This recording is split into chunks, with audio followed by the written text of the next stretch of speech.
ნუ ყოველთვის ადამიანებს შემომჩნევიათ რომ რაღაცები უფრო გრძელი არის ვიდრე სხვა რაღაცები, მაგრამ ზოგჯერ საჭიროებაა რომ გავიგოთ ზუსტად რამდენჯერ ან რამდენით უფრო გრძელია რაღაცაზე და არა უბრალოდ აი გრძელია რა. ამიტომ რაღაცა მეთოდი გჭირდება ამისთვის რომ განსაზღვროთ რამდენით ან რამდენად გრძელი არის ან რამდენჯერ ერთი რამე მეორეზე. და ამისთვის არის შემოღებული სწორედ ერთეულოვანი სიგრძე. აი ეს არის ერთი ერთეული. ერთეული. აი ეს არის ერთი ერთეული სიგრძის. და ახლა თუ ზუსტად კი არ არის ეს, უბრალოდ რაღაცა ერთეულია შემოღებული. შეიძლება მე თქვა რომ აი ეს არის შემოღებული ერთეული მეთქი. მთავარი ეგ არ არის. მთავარია რომ უბრალოდ რაიმე ერთეული შემოვიღოთ და იმის მიხედვით შევადაროთ ყველაფერი ერთმანეთს მერე. აი ახლა მაგალითად, თუ ავიღებ და ეს არის ერთეული, ვიტყვი რომ აი აქედან აი აქამდე წვდება ერთი ერთეული. და კიდევ ერთი ერთეულის ჩატევა შემიძლია. ესე იგი, ეს თურმე ყოფილა სულ ორი ერთეული სიგრძის. ამის სიგრძე ყოფილა 2 2 ერთეული. მაგრამ ახლა ამას დავაკვირდები და დავინახავ რომ მოიცა ამაში მეტი ჩაეტევა, მე მგონი, ნახე რამდენი ჩაეტევა, ესე იგი 1 2 და 3. ვა, ამას ჩავატე 3 ერთეული, ამიტომ ამის სიგრძე ყოფილა 3 ერთეული. ესე იგი, გამოდის, ნუ ერთეული არ ვიცით რა არის, მაგრამ ნუ რაღაცა არის, ხო? რაიმე ერთეული, ამ შემთხვევაში ერთეულად ეს ავიღე. გამოდის რომ ესა ორი ერთეული, ესა 3 ერთეული და უკვე ძალიან კარგად შემიძლია შევადარო ერთმანეთს ამათი სიგრძეები. ახლა ეს იყო, მოდი ცოტა შევცვლი იმას. ეს იყო ერთგანზომილებიანი შემთხვევა. 1D დავარქვათ. D dimension ანუ. ერთგანზომილებიანი შემთხვევა. მოდი ახლა გადავიდეთ ორგანზომილებიანი შემთხვევაზე და ვნახოთ აქ რანაირად შეიძლება შევადაროთ რაღაცები ერთმანეთს. იმიტომ რომ მარტო სიგრძე ხომ არა, ხომ შეიძლება ვთქვათ, მქონდეს რაღაცა რაც არის აი ესეთი და მქონდეს რაღაცა რაც არის უფრო დიდი ორგანზომილებაში. აი ასე. და მაინტერესებს ახლა კი ხედავ რომ ეს დიდი არის უფრო ვიდრე ეს კი ბატონო, მაგრამ ანუ რანაირად შევადარო იქნებ, ანუ არ ვიცი რამდენად დიდია. მაინტერესებს რამდენად დიდია. როგორ მოვიქცე? აქაც არის ძალიან ესეთი, მოდი ცოტა ისეც დავხაზავ რომ გამიმარტივოს მე საქმე. თქვათ იყოს აი ამ ხელა.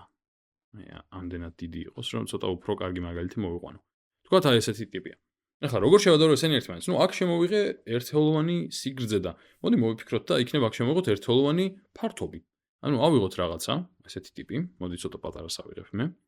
თქვათ აი ეს არის ჩვენი ერთეულოვანი ფართობი. ისევ, ანუ ერთეულოვანი ფართობს რომ შემოვიღებ, იმას კი არ ნიშნავს რომ აი ეს არის რაც არის და ყველაფერი ამას შეადო. უბრალოდ ამ შემთხვევაში შემიძლია შემოვიღო რაღაც ერთეულოვანი ფართობი, რომელიც საშუალებას მომცემს ეს ორი რაღაც ერთმანეთს შევადარო. ნუ მე ცხადია განზოგადად მეტრები რაღაცები ეგრე წამოვიდა, მაგრამ მე ახლა ამ ჩაკეტილ მაგალითებს ვსაუბრობ. ესე იგი, ერთი ერთეული იყოს, მოდი ამისი სიგრძეც და სიგანეც. აი ეს იყოს ერთეულოვანი ფართობი. ეხლა ეს თუ შემოვიღებ, ვიფიქრებ რომ მოდი აბა ვნახავ რამდენი ჩაეტევა, რამდენი ერთეულოვანი ფართობი ჩაეტევა აი ამ ორგანზომილებიან ფიგურაში.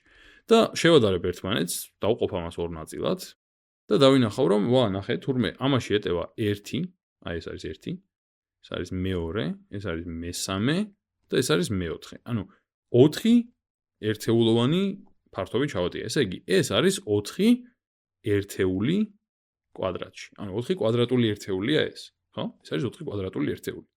კი ბატონო. და მაშინ ახლა მოდი ესეც გავაკეთოთ, ეს რამხელა იქნება. ამაში ჩავატევ, მოდი ვნახოთ რამდენს. დავყოფ ამასაც.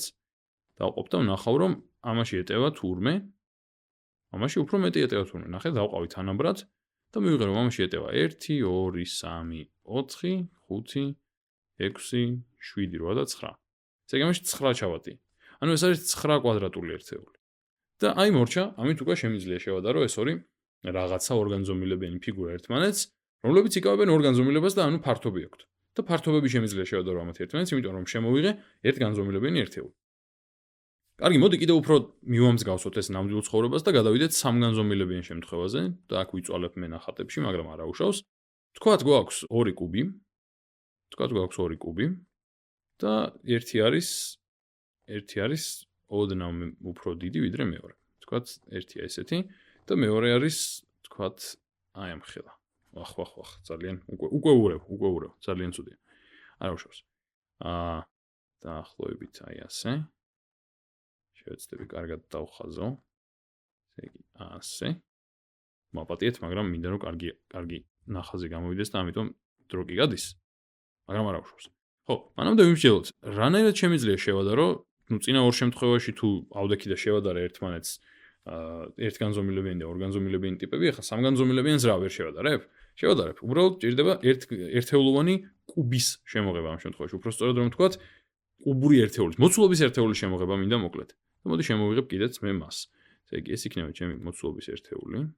აი ეს ტიპი. წააგავს რა. ესე იგი, ერთი ერთეული ექნება სიმაღლე, ერთი ერთეული ექნება სიგრძე და ერთი ერთეული ექნება სიგანე. სიგრძე.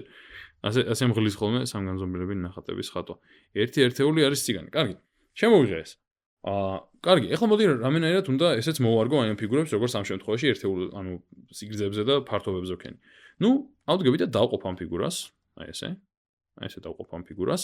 და ეხლა კარგად არ გამოჩნდება, რამდენი შედის აქ, ამიტომ გაჩვენებთ ეს ორ ფენად რო წარმოვიდგინოთ, თითოეულ ფენაში იქნება, მოიცადე. თითოეულ ფენაში იქნება დაახლოებით აი ესეთი სიტუაცია. აი ესეთი რაღაც რომ ავიღოთ. აი ასე. და აქ იდეა რა არის, რომ აქ არის შესული 4 ასეთი ერთეულოვანი კუბი, ანუ 4 ერთეულოვანი კუბი რომ ერთმანეთს მივადგა, მივიღებ ესეთ ფენას და 2 ასეთი ფენისგან შედგება ეს ვითომ კუბი, რომელიც სინამდვილეში უბრალოდ ჯვრებიანი ტიპია და ძალიანაც არ გამომივიდა კარგი, მაგრამ არ აუშავს. აი ესეთი რაღაც უნდა ყოფილიყო უფრო და ერთმანეთთან დაკავშირებული უნდა ყოფილიყო ესენი. აი ასე. ხო, მოკლედ 2 ასეთი ფენისგან შედგება, ესე იგი 8 ცალი კუბი იქნება შეგინთ, ანუ იქნება 8 ერთეული კუბში, ანუ 8 კუბური ერთეული იქნება ამისი ზომა. მოდი უკეთეს 3-ს დავწერ. ეს იქნება 8 კუბური ერთეული. ახლა მსგავსად დავყოფ ამას. ეს ცოტა დიდია და იქნებ გამიმარტივდეს უფრო. მსგავსად დავყოფ ამას. ესეც შედგება, როგორ მიუდგე. ესეც შედგება რაღაც ფენებისგან, შეგვიძლია ეგრეთ წარმოვიდგინოთ. აი ასე. და ერთი ასეც გავაკეთოთ.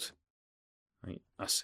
კარგი. ესე იგი, ესეც არის, რომ აი ამაზე გაცილებით უკეთ გამოვიდა დიდი რადგანა, ბევრი ასეთი კუბი არის დაწყობილი ერთად. კერძოდ, რამდენად ბევრი? იმდენად ბევრი, რომ აი თითოეული ფენა, თითოეული ესეთი ფენა, მოიცა, დავამსგავსო უფრო ეს კვადრატს.